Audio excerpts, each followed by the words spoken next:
Ladies and gentlemen, welcome back to Hold My Nugget Studios once again for Game 4 of your 2025 NBA Finals Game Highlight Commentary. In Game 3, Indiana was able to take a W in their first home game in the NBA Finals in 25 years, taking a 2-1 series lead, looking to go up by 2 games with a chance to win their first NBA championship. For the third consecutive game, Pascal Siakam would give the Pacers their first bucket of the day. I know there's a degenerate gambler somewhere willing to bet their house on Siakam scoring the first bucket of Game 5. SGA with the floater.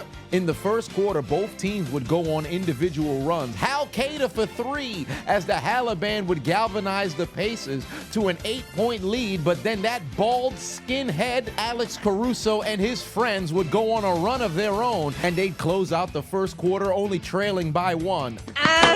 Into the second quarter we go. Same old story for Indiana. Unleash the white power. TJ McConnell puts in a floater, but then SGA would respond. OKC would go on to take the lead. That white devil would give the Pacers the lead once more. The Thunder would go on a 7-0 run, but Indiana would respond right back, cutting the deficit down to 3. The MVP with a floater to give them a 5-point lead. They hoped to go into the break with all the momentum, but the terrorist was unleashed. Hal Cater with a scoop layup.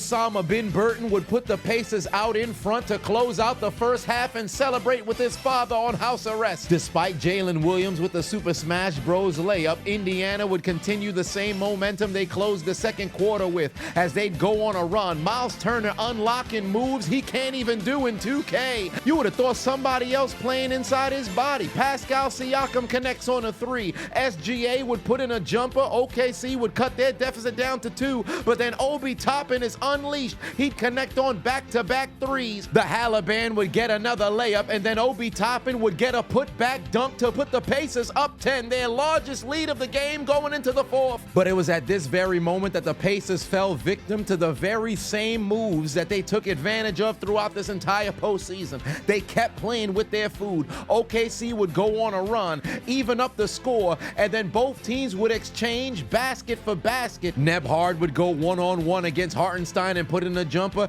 They'd give the Pacers the lead. Unfortunately, on the other end, Jalen Williams would slice to the cup to tie it up at 95 again. The Halliburton with a high-arcing layup to put Indiana back in front. But that ain't an issue for SGA because the MVP gets inside and evens it up at 97. Osama bin Burton off the glass to put them up by 4. SGA connects on a 3 to cut it to 1. Nebhard with a layup.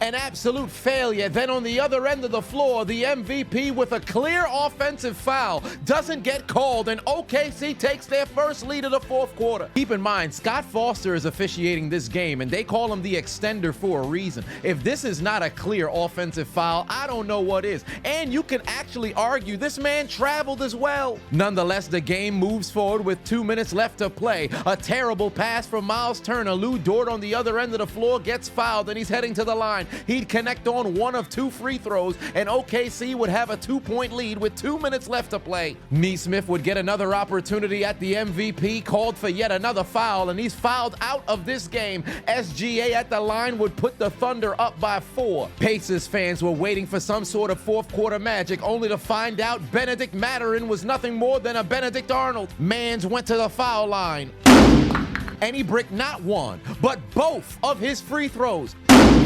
There's no shot clock left. You absolutely got to have those baskets. Then he proceeds to foul somebody before the inbound. That leads to yet another free throw with OKC maintaining possession. SGA connects, gives the Pacers a 5-point deficit. Then in a shocking turn of events on the inbound, he's able to go and get a steal, gets fouled, goes to the line, and misses a free throw again. Who gives a shit if he makes the second? Mans graduated from Bonnie Blue University with a PhD in blowjobs because the Pacers absolutely choked. SGA would connect on a free throw, get fouled, add 2 additional free throws, and with a 7-point lead and not enough time, even if the Halliburton connected on that bomb, it wouldn't be enough to save Indiana as they blow Game 4, and we're going back to OKC with a tied series at 2-2. As Indy would have to take out their Metro cards and get aboard the train. You lose. Failure.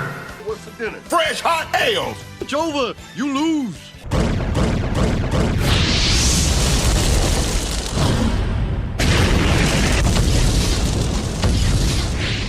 Hey, I appreciate you watching the entire video. Make sure to hit the subscribe button and the like button on the way out if you haven't already. And on top of that, hit that notification bell as well. For whatever reason, YouTube's only showing my videos to 20% of my subscribers. So if you have already turned on the notification bell, turn it off, turn it back on. If you never turn it on, turn it on.